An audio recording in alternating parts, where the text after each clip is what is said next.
Assalamualaikum and good morning, ladies and gentlemen. It is an honor for me today to be here via this YouTube platform to deliver to you a presentation about a bacteria called Clostridium tetani. So, what is Clostridium tetani? Clostridium tetani is a common soil bacterium and the causative agent of tetanus. There are 7 levels of classification of these bacterium that start with bacteria as a domain, followed by Bacillota, Clostridia, Eubacterias, Lachnospiraceae, Clostridium, and the last one is Clostridium tetani. As you can see at the image, Clostridium tetani is a slender and rod-shaped bacteria.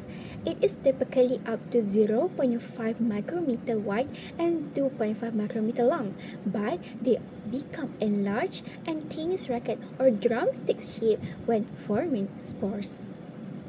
When doing a gram stains, Clostridium tetani stains purple or gram-positive, which means it possesses a thick cell wall made up of multiple layers of peptidoglycan and one inner membrane.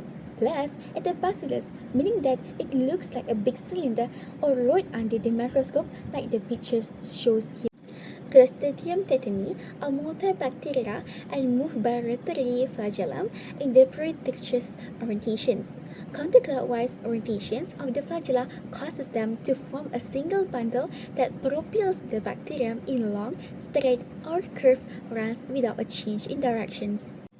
Because of Clostridium tetani form spores, this bacterium can form everywhere in the environment, including soil, dust, and manners. The germinations of spores require anaerobic conditions, so that Clostridium tetani is also obligate anaerobes, meaning that oxygen is toxic to them.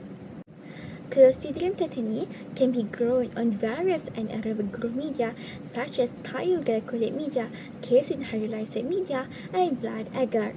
Cultures grow particularly well on media at a neutral to alkaline pH, supplemented with reducing agents.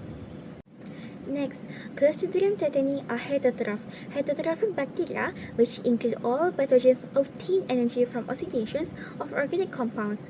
They tend to be omnipresent and are generally found in soil. Besides, Clostridium tetani bacteria gives a variation of glycolysis to make ATP. Clostridium tetani synthesize ATP by the use of a sodium multiphosphate as well as fermentations. The bacterium relies on the breakdown of amino acids by various enzymes into pyruvate. The pyruvate can then be fermented into lactase as well as converted into acetyl-CoA.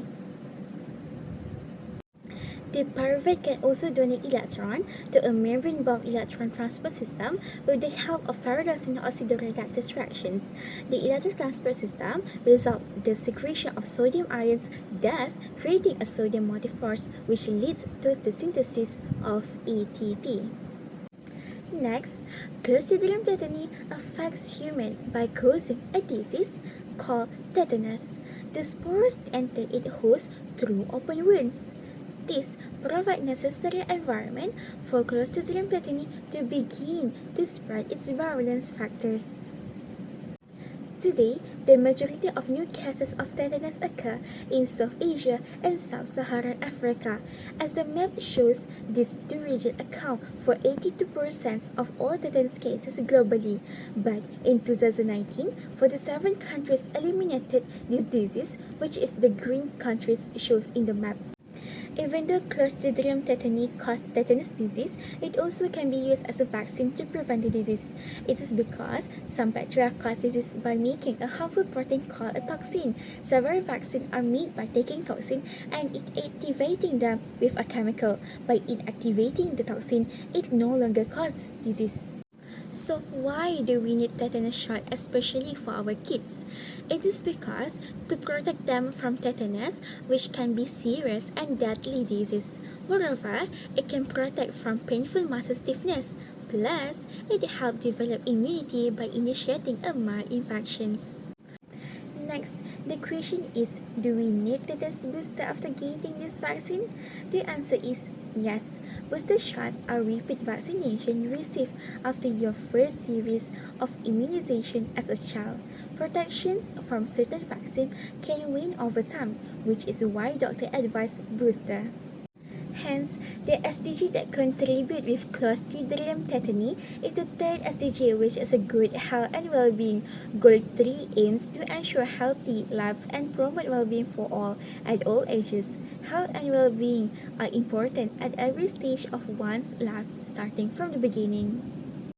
Third SDG aims to prevent needless suffering from preventable disease and premature death by focusing on key targets that boost the health of a country over populations. Regions with the highest burden of disease and neglected population group and regions are priority areas. Furthermore, these are the articles that I used to find all the information about Clostridium tetani. The first article, which is on the left, is from Proteomus articles that talk about Clostridium tetani toxoid vaccine, while the book on the right tells about Clostridium tetani characteristic and effect. Next source that I use is from Children's Hospital of Philadelphia, United States, that talk about how vaccine is made. There are a lot of vaccine category, and one of it is from bacteria. So, from these informations, I can understand how a dangerous Clostridium tetani can be used to make a vaccine. And finally, the last resource that I use is from Harvard Health Publishings that explain about tetanus booster shots. There are also another resource that I use but not include in these presentations. So in short, Clostridium tetani is a really beneficial bacteria in our life even though it can cause disease.